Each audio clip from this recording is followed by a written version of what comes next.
भगवान आगे बढ़े। बलराम जी ने पूछा है कि कहो कन्हैया कहाँ गया, और गया तो बता करके गया। तो भगवान के अनन्य पार्षदों ने कहा कि बताए तो कुछ नहीं, पर इतना पता है कि महाराज भीष्मक के यहाँ से एक ब्राह्मण देवता आए थे, सीधे अंतःपुर गए और जब निकले तो दोनों लोग साथ निकले और चल दिए।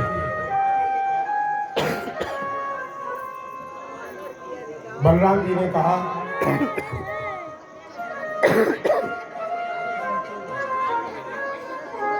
कि महाराज भीष्मक के यहाँ स्वयंवर है। देखिए, जब अपना ही भाई हो और जब आयु की समानता होने लगे ना, शरीर की समानता हो जाए तो एक गरिमा में रहना चाहिए। आज के समय में तो लोग भाई भाई में पता ही नहीं चलता कौन बड़ा है और कौन बड़े छोटे का कोई लिहाज नहीं। सब एक साथ बैठते हैं, खाते हैं, पीते हैं, मौज उड़ाते हैं। उसकी वो जानता है, उसकी वो जानता है, कोई गरिमा नहीं, कोई सभ्यता, कोई संस्कार नहीं।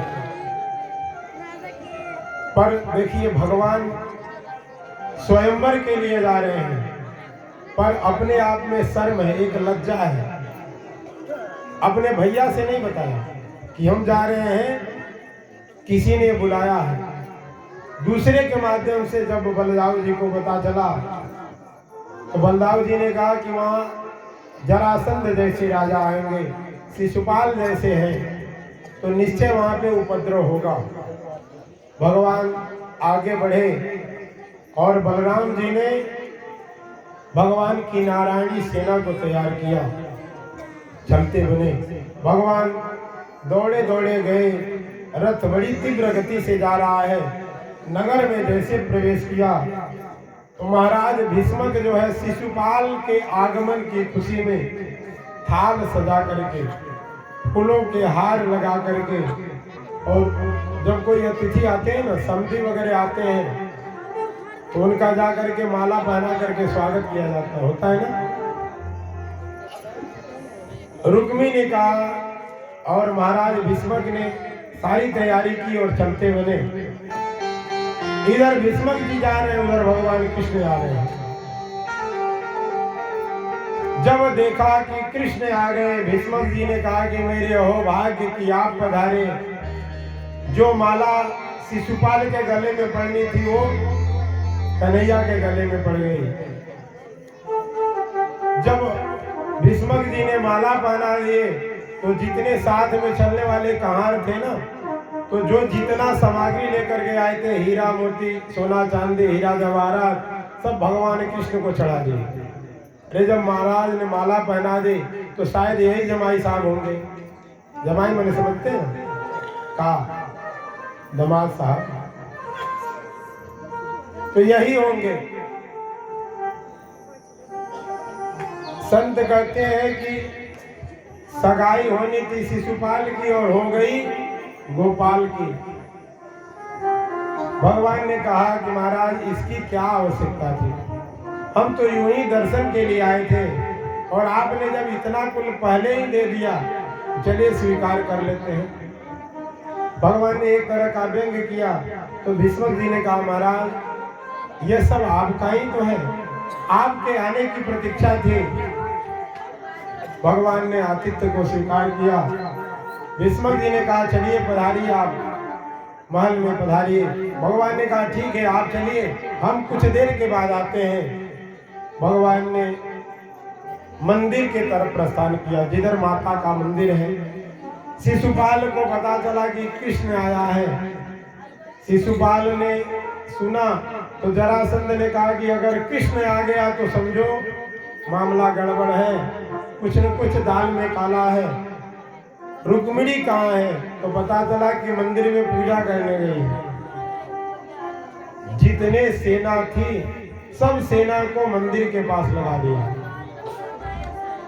जैसे बड़ी व्यवस्था के कोई अधिकारी आते हैं या मंत्री आते हैं ना, तो Z+ सुरक्षा बनाई जाती है। Z+ सुरक्षा को कहते हैं, जैसे जेड बनता है ना, उस हिसाब से कुछ सैनिक पास में एकदम तटस्थ, जितने मिसाइल हैं, जितने बंदूकें सब तैयार, उसके बाद कुछ और, उसके बाद कुछ और कुछ दूरी पे कुछ और रखते हैं जो सबसे बड़े शूटर होते हैं, सबसे चालाक। क्षण भर में वो तत्काल किसी से पूछेंगे नहीं, तत्काल गोली दाग देंगे। ये होती है Z+ सुरक्षा। बड़े बड़े जो मंत्री वगैरह चलते हैं तब हम इसलिए जानते हैं कि हमारे यहाँ अयोध्या में एक परम संत थे, पूज्यपाद श्री रामचंद्र परमहंस जी महाराज, जो अयोध्या राम जन्मभूमि के पहले न्यास अध्यक्ष हुआ करते थे। महाराज जी का जब स्वर्गवास हुआ ना, तो भारत के उस समय के तत्कालीन प्रधानमंत्री अटल बिहारी वाजपेयी के साथ जितने मंत्री थे, केंद्रीय जितने मंत्री थे, संघ के जितने बड़े बड़े नेता थे, सब उनके इस अंत्यक्रिया में पधारे थे। देश का ऐसा वह महान संत जिसके संस्कार में इतने लोग पधारे थे और Z+ सुरक्षा वहीं बनाई गई थी। अयोध्या के चारों तरफ आर्मी, अयोध्या से अंदर आने के बाद आर्मी, फिर आर्मी, फिर आर्मी, जहाँ पे संस्कार किया जा रहा था वहां भी आर्मी, ऊपर से हवाई जहाज, हेलीकॉप्टर से निगरानी हो रही थी। पूछने पे पता चला ये Z+ सुरक्षा है। इतनी बड़ी सुरक्षा मंदिर की गई। शिशुपाल ने तुरंत भेजा, सब जाओ, पलक भी झपकने मत देना, क्योंकि पलक झपकते ही कृष्ण अपना काम कर लेगा। पल दो पल में क्या हो जाए, पल दो पल में क्या हो जाए, माटी के इस शरीर का कुछ पता नहीं, तकदीर का कुछ पता नहीं, तकदीर। क्या हो जाए मिट्टी के शरीर का, मिट्टी के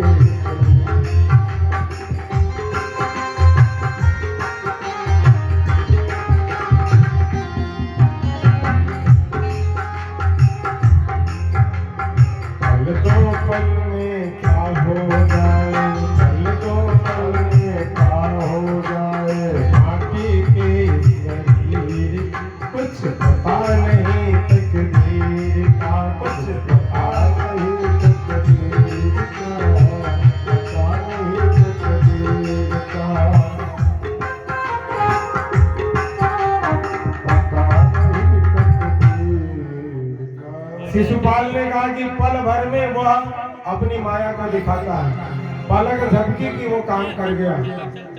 भगवान के भजन में भी अगर पलक से आंसू गिर जाए, उतने देर में ही वो अपना लेता है। पलक झपकते ही अगर आंसू गिरे या आंसू को छिपाने के लिए पलक गिरा लिया जाए, चाहे जैसे कर लीजिए, या पलक गिराते समय आंसू टपका दीजिए, या आंखों पलकों में आंसू को छिपा लीजिए, वह सब कुछ जानने वाला है। सुरक्षा बढ़ा दी गई, भगवान पधारे। भगवान ने देखा कि रुक्मिणी मंदिर में है, भगवान रथ से उतरे। भगवान ने ऐसी मोहिनी मूर्ति बनाई, ऐसा सुंदर चाल ढाल भगवान के,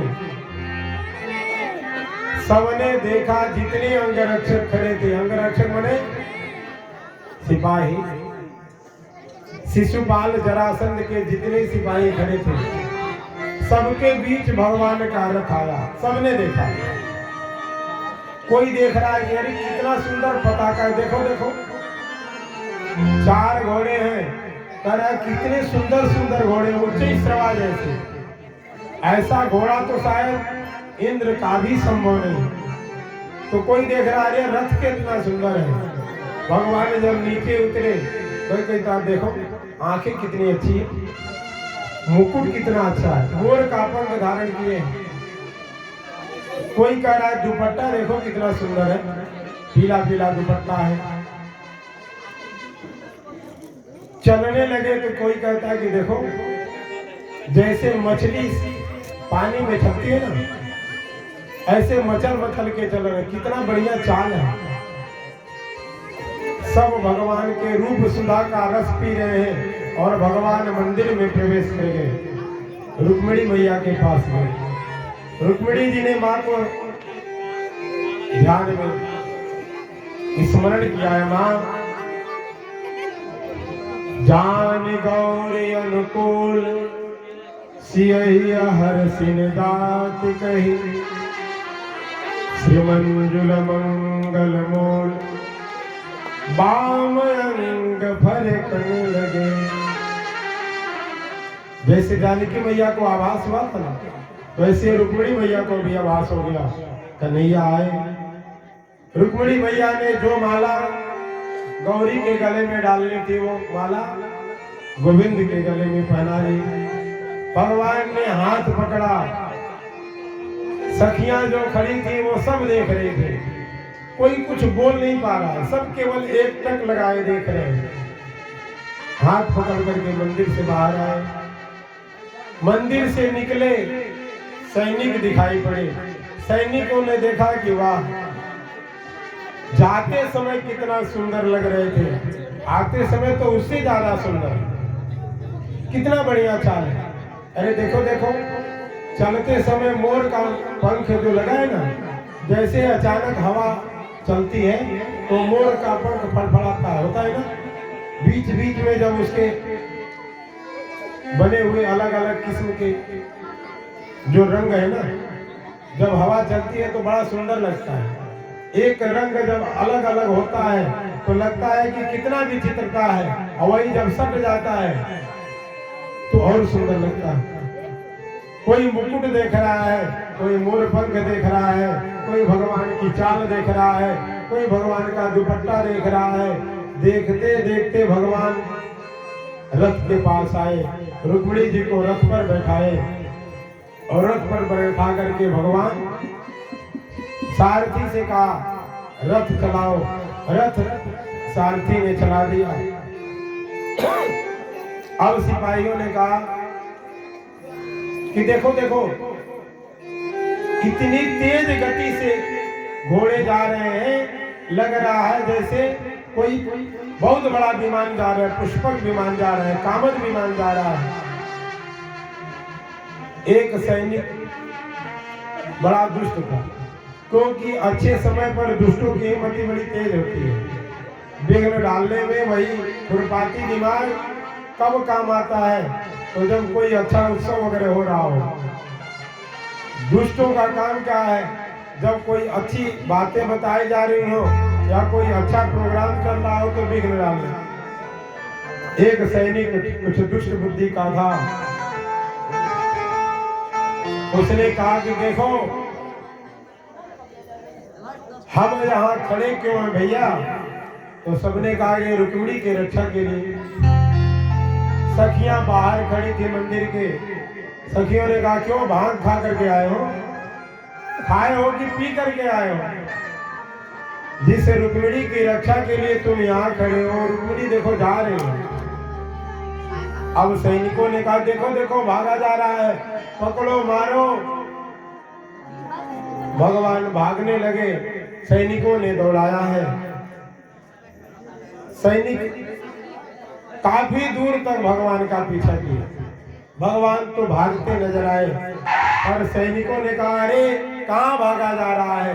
अगर तेरे पास दम है तो युद्ध कर, और युद्ध करके जीत जाएगा तब लेके जाना। भगवान मुड़े। भगवान ने कहा अगर पहली बात की जब तक कोई छेड़े ना तब तक बोलो ना, अगर कोई छेड़ दे तो छोड़ो मत। कृष्ण की यही एक बहुत बड़ी सुक्ति है, पहले तो छेड़ो मत और कोई छेड़ दे तो छोड़ो मत। अगर छोड़ दिए तो बड़ा घातक हो जाएगा। भगवान मुड़े, तब तक बलराम भैया की सेना, नारायणी सेना पधारी। सब आवाज लगाए, बोले वृंदावन बिहारी लाल की जय। द्वारिकाधीश की, बलदाऊ भैया की, कृष्ण कन्हैया लाल की। भगवान ने पीछे जब मुड़ करके देखा तो बलराम जी खड़े थे। बलराम जी ने कहा, अरे कन्हैया, बहू को साथ ले करके युद्ध करेगा, अच्छा बात नहीं। अब तू ले करके बहू को घर चलो, हम इन सब लोगों को मजा चखा करके आते हैं, तब बढ़िया उत्सव होगा। भगवान आगे बढ़े तो रुक्मिणी जी के भाई जो रुक्म है, उन्होंने पीछा किया, भगवान से युद्ध हुआ। भगवान ने रुक्मिणी जी को बांध लिया, रस्सियों से बांध करके रथ में पटक दिए। बलराम जी तब तक पीछे से आ गए। बलराम जी ने कहा कि देखो, तुमको रिश्तेदारी भी निभानी नहीं आती। रुक्मिणी जी कौन है जानते हो? तो भगवान ने कहा कि ये जो भी हो, इन्होंने हमको गाली दी, हमारी माँ को गाली दी, हमारी बिरादरी को गाली दी और हमारे ऊपर इन्होंने प्रहार किया। तो भगवान ने कहा कि जानते हो, ये तुम्हारे बड़े साले साहब हैं, और बड़े साले अगर कुछ कहे भी तो बड़े साले का ससुराल में दर्जा क्या होता है जानते हैं? एक ससुर के समान, वो भी तो पिता तुल्य है। अपने से बड़ों के बातों को भी बुरा नहीं मानना चाहिए। भगवान ने कहा कि छोड़ दो। तो बलराम जी के आदेशानुसार भगवान ने उनको बंधन से मुक्त कर दिया। रुक्मिणी ने प्रण किया था कि रुक्मिणी को अगर नहीं लेके आया तो नगर में आऊंगा नहीं। रुक्मिणी ने दूसरी नगर बसाई। बलराम जी ने संपूर्ण रथियों, महारथियों, संपूर्ण सैनिकों को मार करके भगाया। भगवान रुक्मिणी जी के साथ द्वारिका में पधारे हैं। सुंदर भगवान का विवाह महोत्सव मनाने का तैयारियां जोरों से चल रही हैं। देखिए, विवाह कई प्रकार के हैं, जिसमें 4 विवाह मुख्य हैं। एक है ब्रह्म विवाह। ब्रह्म विवाह उसको कहते हैं जो माता पिता के सूझबूझ से विवाह हो। दूसरा विवाह है गंधर्व विवाह, जो अपनी इच्छा से की जाए। तीसरा विवाह है राक्षस विवाह। राक्षस विवाह किसको कहते हैं? जो जबरदस्ती उठा करके ले जाते हैं। पहले प्रथा थी, पहले अत्याचारियों ने इस प्रकार के विवाह किए। सारे विवाहों में सबसे मुख्य कौन है? तो ब्रह्म विवाह है, जिसको पूरे बिरादरी के साथ, ब्राह्मणों के साथ, इष्ट मित्रों के साथ, ध्रुव तारा को साक्षी मान के, अग्नि को साक्षी मान करके जो विवाह संपन्न किया जाए, वही विवाह हमारे जीवन में अच्छे फल को लाता है। और सारे विवाह मनमौजी किए तो मनमौजी छुटा छुटी हो जाती है। आज के समय में जितने विवाह हो रहे हैं उतने ज्यादा अदालत में मुकदमे भी हो रहे हैं। विवाह होते देर नहीं पता चला कि तलाक के पेपर बनने लगे। विवाह है क्या? तो विवाह है 2 दिलों का मिलन। न धन का मिलन है, न कपड़े का मिलन है, न परिवार का मिलन है, परस्पर एक दूसरे के मिलन को ही विवाह कहते हैं। आज भगवान के इस पावन लीला के द्वारा रुक्मिणी और कृष्ण का मिलन का यह पावन प्रसंग, आइए हम सब लोग विवाह की इस पावन लीला में पधारे। आप सब लोग भगवान के विवाह में सादर आमंत्रित हैं। जो लोग भी अपनी तैयारियों के साथ आए हैं, नहीं अभी रुके रहेंगे, अभी नहीं, अभी हम बताया जाएगा। पहले हम बता दे रहे हैं, हाँ, आपको क्रमशः बुलाया जाएगा। अपनी अपनी तैयारियों के साथ भगवान के पैर को धोने की सौभाग्य आपको मिल रहा है। देखिए, जो भगवान के रूप में आ रहे हैं ना, वो जानते हैं कौन है? 2 कन्याएं हैं, और कन्या को कहा जाता है गौरी। देवी स्वरूपा होती है कन्याएं, और कन्याओं का पूजन किया जाता है। जब नवरात्र का व्रत होता है ना, अपने इधर तो बहुत कम है ये नियम। जैसे आप इधर बढ़ेंगे ना, गोरखपुर से आगे जैसे बढ़ेंगे, उधर नवरात्र में लोग ब्राह्मण को भोजन कराते ही हैं, पर कन्याओं को भोजन कराते हैं। कोई 9, कोई 11, कोई 21 कन्याओं को बुलाते हैं, पैर धोते हैं, चुनरी पहनाते हैं, तिलक लगाते हैं, दक्षिणा देते हैं, जो जिससे जो बनता है वो करते हैं। तो आज कन्याओं के रूप में 2 झांकियां आपके सम्मुख हैं। आप लोग पीछे हो जाए, पीछे हो 4 लोग हैं, बहुत जगह चाहिए। दिव्य झांकी का दर्शन करिए, पूजन और पीछे हो करिए। ये तुरंत वहीं ले ली। झांकी देखना है, देखेंगे वहाँ